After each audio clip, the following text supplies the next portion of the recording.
Welcome to Packet Sensei, your go-to resource for mastering networking concepts. I'm your AI teacher, here to help you understand networking.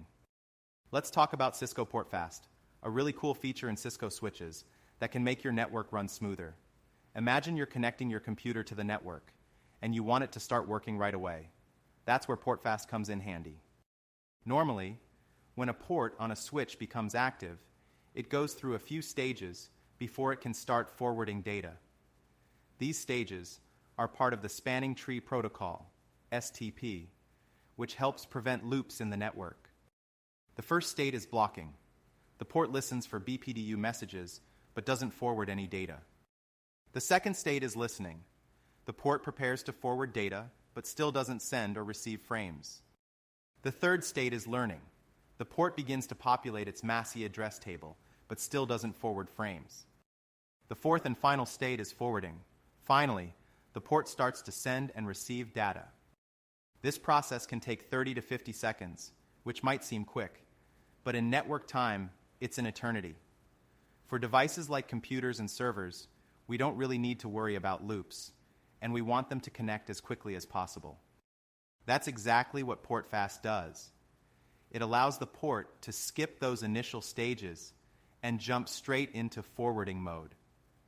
It's like giving your device a fast pass to the network.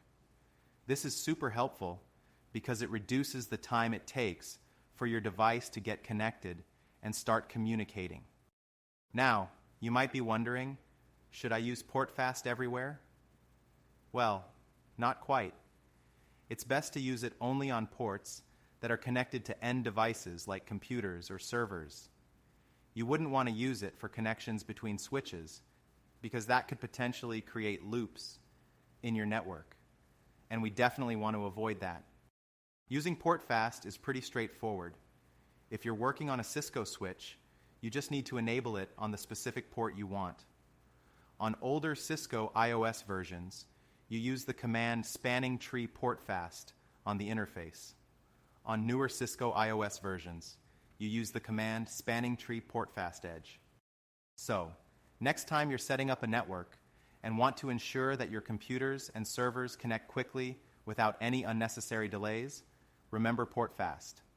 It's a small feature that can make a big difference in how smoothly your network operates.